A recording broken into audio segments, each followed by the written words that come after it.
The message was simple. Can we meet? Just us. It was her best friend, Lila. I hadn't seen her in almost 6 months. Not since the day I packed the last of my clothes into the back seat of my car and left the house I once called home. Not since the divorce was finalized. Not since I tried to erase every last echo of the woman I thought I knew. Lila and I were never especially close. We got along, sure, but she was always her person. Her confidant. Her echo chamber. Her cheerleader. So when her name lit up my phone that afternoon, I sat there just staring at it. Like it was a mistake. Like somehow, she meant to call someone else. But I picked up. Her voice was softer than I remembered. Less sharp, more tired. "There's something I need to tell you," she said. Something I should have said a long time ago. My stomach turned. That low-grade nausea I'd come to associate with anything that had to do with my ex-wife. "Why now?" I asked. There was a pause, and then just one sentence. "You don't even know half the truth." That was enough to get me in the car. We met at a quiet coffee shop tucked into the corner of a residential street. Not one of those trendy places with Instagrammable lattes and brick walls. This one was older, a little forgotten. Mismatched chairs, the smell of burnt espresso lingering in the air, and a jukebox in the corner that hadn't worked in years. It was the kind of place people went to not be found. Lila was already there when I arrived. No makeup, no sunglasses, just a worn cardigan and the look of someone who hadn't slept well in weeks. She didn't stand to hug me, didn't offer the fake warmth people tend to do out of habit. She just gestured to the seat across from her. I sat down, waiting. The silence stretched longer than I was comfortable with. Finally, I broke it. "You said I don't know half the truth. So start talking." She looked at me for a long time. Her eyes were puffy, rimmed with red. There was guilt in them. But there was something else too, fear maybe, or shame. "She lied to you," she said. "About more than the affair." I didn't flinch. I'd already suspected it. Knew it, if I'm honest. But hearing someone else say it, someone from her side, was like someone pressing on a bruise that never healed. "What do you mean?" I asked carefully. Lila took a breath. "You remember that trip she took to Atlanta? Said it was a corporate retreat?" "Yeah, I remember." "It wasn't." She reached into her bag and pulled out a small envelope. Not sealed. Inside were photos, printed ones, not digital. I recognized my ex immediately. Hair curled, sunglasses perched on her head, the kind of smile she only used when she wanted something. She was standing next to a man I didn't recognize. Older. Not the gym trainer. Not the coworker I found her texting at 2 a.m. Someone new. I flipped through the photos slowly. Different settings. A fancy dinner. A hotel lobby. A jewelry store. "She met him 6 months before you separated," Lila said. "And he wasn't just a fling. He was married. Still is." I stared at the images, numb. My brain felt like it was moving slower than my hands. "So she cheated with more than one person?" Lila nodded. 3, that I know of. I felt my breath leave me all at once. Not because of the number, but because of what it meant. That everything I thought I knew, even the parts one thought I'd already grieved, was still a lie. Still unfolding like some twisted game of emotional Russian roulette. "She used to brag about it," Lila whispered. "Said it made her feel powerful. Said you were too trusting." I sat back in my chair, staring at the ceiling like maybe it would all make more sense if I didn't look at her. The lights were too bright. The air too stale. "She told me you were boring," Lila continued. "That you were too soft. That you made her feel like a housewife." I swallowed hard. That part one had suspected. Not the words, but the sentiment. The way she rolled her eyes when I got excited about small things. The way she stopped asking about my day. The way she once said, with a laugh, "You're not ambitious enough to survive me." At the time, I thought it was a joke. Lila leaned in. I kept her secrets because she was my friend. And because I thought, maybe, she'd change. But when she told me how she set you up for the divorce, when she laughed about how she'd never loved you, I couldn't keep lying for her. My jaw clenched, but I didn't say anything. I couldn't. My hands were cold. My thoughts scattered. "She planted evidence," she said. "She made it look like you were cheating. Told her lawyer to start rumors. Even talked to HR at her company to prep a story in case things went public." I finally met her gaze. "Why are you telling me all this now?" Lila looked down at her coffee. "Because I found out she's doing it again. To someone else. Someone who's about to marry her." That stopped me cold. "She's engaged?" I asked. Lila nodded. 3 months after the divorce. "He's rich. Has no idea. And he reminds me of you." Kind eyes. Quiet. Steady. I didn't say anything for a long time. Just stared at the photo of my ex, smiling up at the camera like she owned the world. She said, "I don't even know half the truth." I murmured, "How much more is there?" Lila's voice was soft. "More than you want. More than I'm ready to admit." And in that moment, I realized something I hadn't before. The betrayal wasn't just personal. It was professional, calculated, patterned. And maybe, just maybe, it wasn't over yet. I put the photos back into the envelope and looked out the window. The storm wasn't done with me. Not yet. I left that coffee shop with the envelope heavy in my coat pocket, like it was burning a hole through the fabric and into my ribs. I didn't go home. I just drove. Through neighborhoods I didn't recognize, past people living lives untouched by the wreckage mine had become. I must have circled the city twice before I finally pulled into a 24-hour diner off the highway. There was something about the neon flicker of "open" that felt strangely grounding. I sat in a corner booth with a cup of coffee I didn't drink and spread the photos across the table, one by one, like puzzle pieces of a life I thought I'd buried. 3 affairs. 3 different men. A fabricated case of infidelity on my part. A planted trail. And now, an engagement to some poor man walking straight into the fire with his eyes closed. I didn't feel rage. Not exactly. It was something colder. Sadder. Like watching a car crash in slow motion and knowing you've already lived it once before. At 2:17 a.m., I called Mike. He was the one friend who hadn't chosen sides. The one who'd sat with me in silence when the papers were signed, who hadn't asked questions but knew when I needed space. He picked up on the second ring. "You okay?" he asked immediately. "No," I said, "but I need your help." Mike used to work cybercrime for a private firm before burning out and becoming a freelance security consultant. Translation: if anyone could verify the things Lila told me, or dig deeper, it was him. "Meet me in the morning," I said, "and bring your laptop." By 8 a.m., we were in his apartment, blinds drawn, screens glowing. I handed him the envelope without a word. He didn't ask why I had it. Just started scanning the photos, checking metadata, cross-referencing hotel timestamps, running face recognition on the man in the jewelry store photo. It took 15 minutes to get a match. The man was a former financial auditor turned venture capitalist based out of Charlotte. Married. 2 kids. Known for throwing charity galas and investing in mid-sized health startups. His name was Peter Arliston. "You sure this is the guy?" Mike asked. I nodded. Lila said he's her next target. "Fiance." Mike raised an eyebrow. "And you're planning what exactly? To warn him?" I didn't answer right away. The truth was, I didn't know. Part of me felt like it wasn't my place.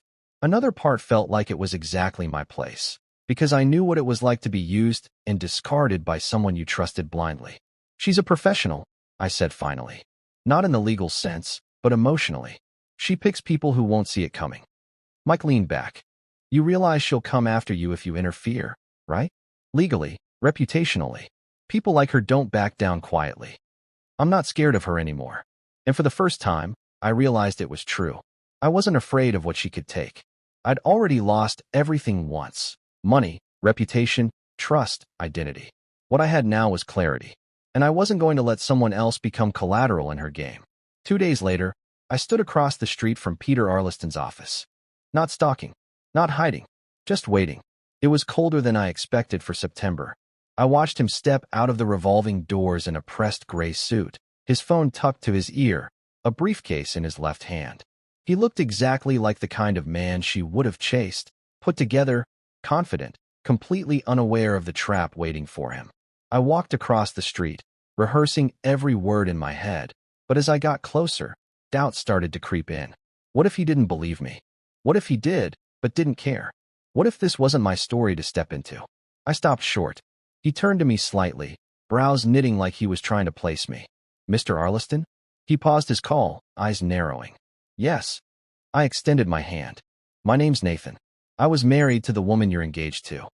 The silence was immediate. His shoulders stiffened. His hand didn't move. "I'm sorry, what?" I pulled out a sealed envelope. Not photos this time. Just a letter. 2 pages. The first, my personal statement. The second, a list of names, dates, cross-reference documentation Mike had pulled together. Enough to make him stop and think, but not enough to accuse. "I'm not here to start a fire," I said. I'm just giving you the match. What you do with it is up to you. He took the envelope with a stiffness I recognized, a man caught between skepticism and fear. I thought you should know, I said and walked away. That night, Lila called again.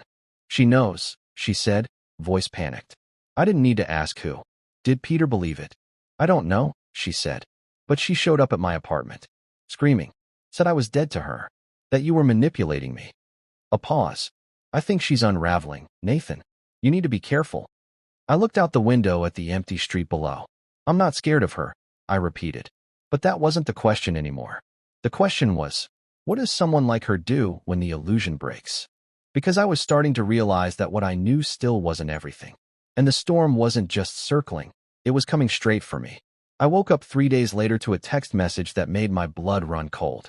You think you're the only one who knows how to play this game? Watch what happens next. No name, no sender ID, but I didn't need one. There was only one person who would send something like that. And just like that, the uneasy stillness I'd been clinging to cracked wide open. It started small. A call from my bank asking about a flagged login attempt from a foreign IP address. Then a notification that my LinkedIn profile had been reported for impersonation. Then, more invasive, calls from old clients, asking if the rumors were true. What rumors? I asked Mike as I stood outside his apartment, pacing with the phone pressed to my ear. She's trying to discredit you, he said. Slowly, subtly. Someone's been floating the idea that you misappropriated funds from your last venture, that you faked your credentials. I've seen the posts. They're vague, but strategic, just enough to cast doubt. And suddenly, I knew what this was. Not damage control. Retaliation. She wasn't just trying to punish me for exposing her. She was trying to erase me altogether. I called Lila that night. She didn't answer. I called again. Nothing. The next morning, I got a voicemail, shaky, whispered. I think I made a mistake. She's not just angry. She's scared. She said if I don't retract what I told you, she'll go after my family. My job. Everything. I'm sorry. I shouldn't have said anything. I'm so sorry, Nathan. And just like that, my only ally went silent. But then came the twist I didn't expect. A man showed up at my office, a thin, wiry guy with deep-set eyes and a leather briefcase that looked like it had seen a war zone. Said his name was Alan Reed. Private investigator. Hired by Peter Arliston after he read my letter. I thought it was over, I told him. It's not, he said plainly. And you're not the only one she's done this to. He opened his briefcase, laid out a series of files, names, photos, transcripts. For men. All with the same story, more or less. A whirlwind relationship. Love bombing. Manipulation. Sudden financial requests. Fake emergencies. Forged documents. And every time, she walked away before the truth caught up. She doesn't just ruin people emotionally, Alan said. She cleans them out. Rebuilds under a new identity. New city. New name. This isn't a breakup. It's a pattern. A system. I stared at the files, each more devastating than the last. One man lost his savings. One was forced to declare bankruptcy. Another tried to take his own life. She's a con artist, I said under my breath. Alan nodded. And now she knows you know. Peter reached out the next day. I ended it, he said quietly. The engagement. Everything. She didn't see it coming. I didn't ask how. I didn't want to know what that confrontation looked like. What words were said. What face she wore when the mask slipped. But then he said something that shook me more than anything else. She told me you hit her. I froze. She said that's why you divorced. That she never told anyone to protect your reputation. But when I pressed her, when I asked for police reports or any kind of record, she snapped. Started crying. Said I was just like you. And that's when I knew. He was quiet for a moment. She's not just a liar. She's dangerous. I hung up and sat in the dark for a long time. Not just because of the lie, but because I remembered the night she cried like that. Years ago, she sat on the kitchen floor, sobbing, saying I didn't trust her, saying I made her feel small. I thought I'd hurt her somehow, emotionally. I apologized. I held her. I let it become my shame. Now I saw it for what it was. A rehearsal. I filed for a protective order the following week. Not because I was afraid she'd physically harm me, but because I needed something on record. A line drawn in ink. I didn't expect her to show up in court. But she did. Dressed in all black. Calm. Almost amused. Like this was just another performance. And then she took the stand. I'm being harassed, she said smoothly. He's obsessed. He can't let go. She said I'd stalked her, hacked her phone, tried to sabotage her new relationship. She cried on cue, wiped her eyes with a tissue, and I watched the judge, an older man with tired eyes, take it all in with the same expressionless professionalism I'd seen during my divorce proceedings. Then it was my turn.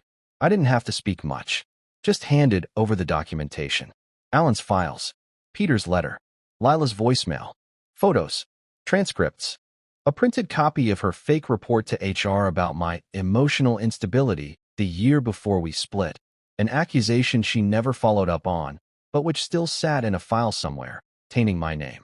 The judge read everything silently, then looked up at her. You said in your statement that Mr. Cole has a history of aggression, he said, and yet you attempted contact on multiple occasions after the divorce, including a birthday card sent to his mother? Her lips parted, just slightly, not enough to answer. And in that breath of silence, I saw something I hadn't before. Not control, not confidence, panic.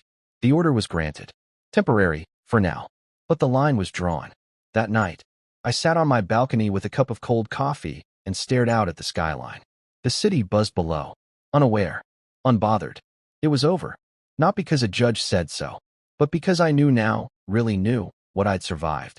It wasn't just heartbreak. It wasn't just betrayal. It was psychological warfare, executed with a smile, masked as love. She said I didn't know half the truth. She was right. But now I do. And the rest? The rest is mine to live. Quietly, clearly, without her.